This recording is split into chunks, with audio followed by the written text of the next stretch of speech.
What's the worst legal thing you can do? I spent 15 years building the internet infrastructure for our small town in Nebraska. Everyone knew me as the internet guy. When your Wi-Fi went down at 2 a.m., you called me. When you wanted faster speeds for your home office, I was your guy. What most people didn't know was that I didn't work for some big company. I owned every cable, every tower, and every router box in town. I was the provider. Everything started falling apart when Jerry Davidson got elected to city council. This guy had been gunning for me ever since I refused to give him free internet for his campaign office 2 years earlier. At the first town meeting, Jerry stood up with this big presentation about bringing in competition. "We need options," he said, pointing at charts showing how much cheaper national providers were. "Alex has had a monopoly too long." The new company, NetConnect, rolled into town with promises nobody could refuse. Half the price, double the speeds, and a name people recognized from TV commercials. They set up a booth at the farmer's market, offering gift cards just for signing up. Within 3 months, I watched my customer base get cut in half. By 6 months, I had maybe 30 customers left out of 800. People stopped waving when they saw me around town. Mrs. Henderson, who used to bring me cookies every Christmas, wouldn't even make eye contact at the grocery store. At Pete's Diner, conversations would stop when I walked in. Some people actually laughed when Jerry made jokes about my outdated service during council meetings. I tried everything. Lowered my prices below cost, offered free installation, threw in premium channels. Nothing worked. NetConnect had poisoned the well. My savings account hit zero. My girlfriend Katie left me for some guy who worked at the bank. My business was circling the drain, and I was 3 months behind on my truck payment. That's when I started reading contracts real carefully. See, NetConnect had signed a deal with the city to run their fiber cables through existing infrastructure. They were using my utility poles, my access boxes, and most importantly, my signal towers. The contract gave them access, but only if I granted maintenance permissions. Jerry had been so excited to stick it to me that he never bothered reading the fine print. When the city originally gave me exclusive rights to install towers 15 years ago,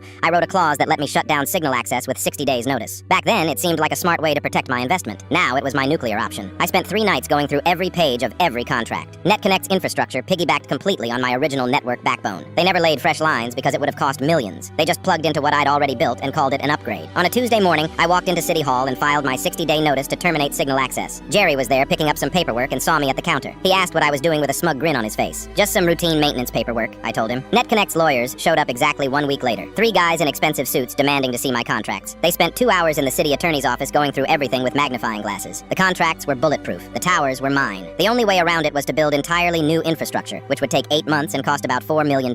On day 59, I sent out a mass text to everyone in town. "Reminder, internet service interruption begins tomorrow at midnight. Have a great day." The chaos started immediately. Schools went offline first. Kids couldn't access their assignments. Teachers couldn't take attendance. And the principal had to drive to the next town to send emails. Work from home parents packed up laptops and headed to Starbucks 30 miles away, only to find the place crowded with other refugees from our town. The hospital's patient record system crashed for 6 hours. Nurses had to write everything on paper like it was 1995. The police department's dispatch system died, so they went back to using handheld radios that barely worked half the time. By day 3, Jerry was knocking on my door begging me to turn everything back on. He offered to double my original city contract rate. I told him I wasn't interested and closed the door. By day 5, the whole town council showed up at my house. They offered triple rates, tax breaks, and a public apology. I said no thanks and went back to watching Netflix on my phone's hotspot.